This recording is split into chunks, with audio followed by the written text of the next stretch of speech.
Now let's take a look at synthetic division, which is another way to divide a factor in the form x minus c, as we were looking at earlier.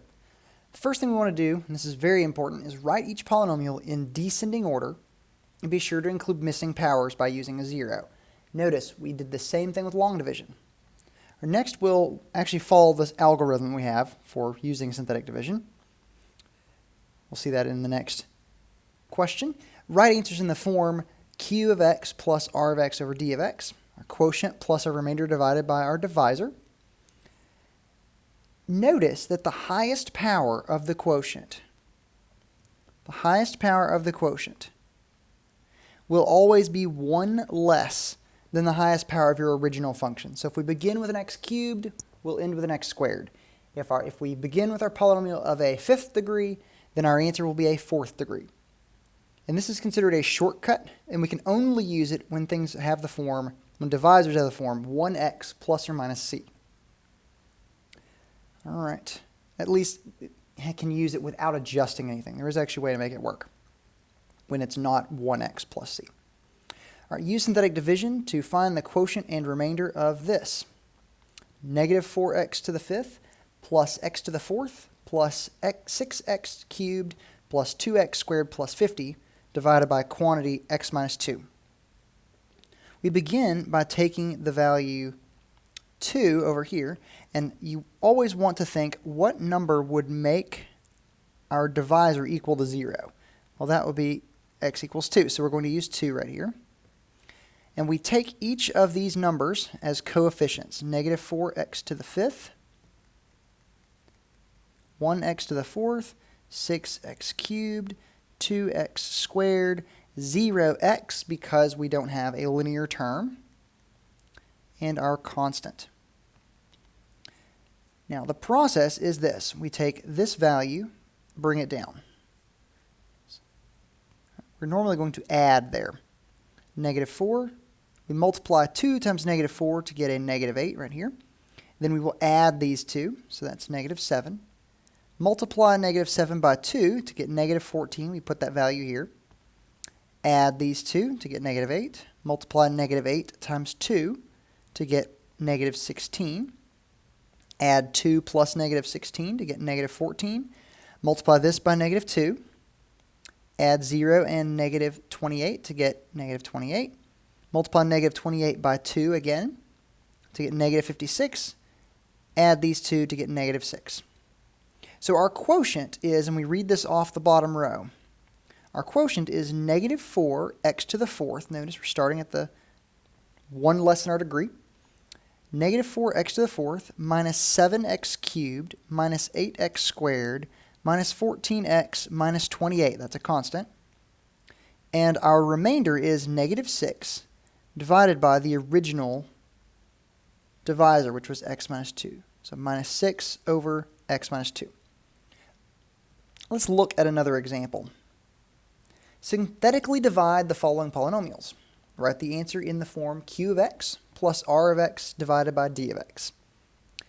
P of x is x squared plus 5x minus 7, and our divisor d of x is x minus 3. First thing I want to do is set this equal to 0 to determine that x is equal to positive 3. All right, so I'm going to put x equals positive 3 out here, and I'm going to put my coefficients here. So my x squared, my x, and then my constant. Those would be 1x squared plus 5x minus 7. Put those there. Now I'm going to bring down my first value. So I have a 1. Now I'm going to perform 3 times 1, which is 3. Add these two to be 8. Multiply 8 by 3 to be 24. Put that here. Add these two. That will be positive 17. So my answer is 1x plus 8, or x plus 8, plus 17, that's my remainder, divided by my original divisor, x minus 3. So x plus 8 plus fraction 17 divided by quantity x minus 3. Our next example, synthetically divide the following polynomials. p of x equals negative 12x squared plus 3x to the fourth plus 8x plus 4. And d of x equals x plus 2. The first thing we need to do is write this in descending order. P of x is not in descending order. So it would be 3x to the fourth minus 12x squared plus 8x plus 4. So we can use those values to fill in here. That would be 3x to the fourth. We have a 0, x cubed, minus 12x squared, 8 for our x, our linear term, and 4 for our constant. Now the value that makes our divisor equal to 0 is x equals negative 2. So I'm going to put that over here to the left. Now we will bring 3 down, our first value. Multiply 3 times negative 2, that's negative 6. Add these two, so that would be negative 6 again. We'll take that value, negative 6, times multiply it by negative 2 to be positive 12. Adding these two gives us 0. All right, put a 0 there. We'll take 0 multiplied by negative 2 to get 0. Add these two values to get 8. 8 times negative 2 would be negative 16. And then we'll add these two values to get minus 12. We began with an x to the fourth term, so the first term we'll have is an x cubed, so 3x cubed minus 6x squared plus 0x, I'm going to skip that, plus 8 is my constant, minus 12, that's my remainder, divided by my divisor, which was the x plus 2. 3x cubed minus 6x squared plus 8 minus 12 divided by quantity x plus 2. For our next example, we have quite a few missing terms. We're going to synthetically divide the following polynomials. We have c to the fourth power minus 256, dividing that by quantity c minus 4. Well, my divisor is 0 when c equals 4. So I know I have that part, c equals 4.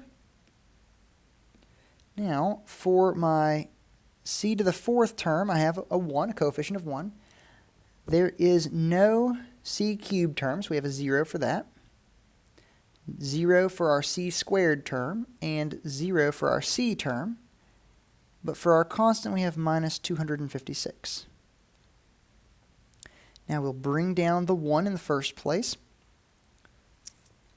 4 times 1 would be 4. Now we're going to add 0 plus 4 to get us a 4. Multiplying 4 that we just found by c value, which is 4, that's 16. 0 plus 16 is 16. 4 times 16 would be 64. Adding these two, 0 plus 64, 64, and then 4 times 64 would be 256, positive 256. Adding those two is a 0. So our remainder is 0. That means it's actually factors. So my answer is 1c to the third power plus 4c squared plus 16c plus 64. For completeness, I'm going to write plus 0 divided by that quantity c minus 4. Because our remainder is 0, we don't have to write that term. However, I do want to include that just so we can be aware that I'm just not skipping something. All right, our last example for synthetic division is to synthetically divide f of x equals x cubed minus 4x squared plus 4x minus 16, given that 4 is a 0. Well, because 4 is a 0, that means we have x minus 4 as a factor.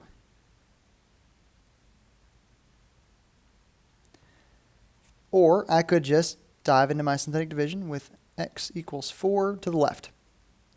Now let's write down those coefficients. We have 1x cubed minus 4x squared plus 4x minus 16 is our constant term. So I'll bring down my first value of 1, multiply the 4 I have as 0 times 1. That's 4. Negative 4 plus 4 is 0. 4 times 0 is 0. 4 plus 0 is 4. 4 times 4 is 16, a positive 16. So adding negative 16 plus 16 is 0. My remainder is 0, which means, again, we knew it was a 0 because x minus 4 is a factor. So our result is x squared plus 4 plus 0 divided by x minus 4, or just x squared plus 4.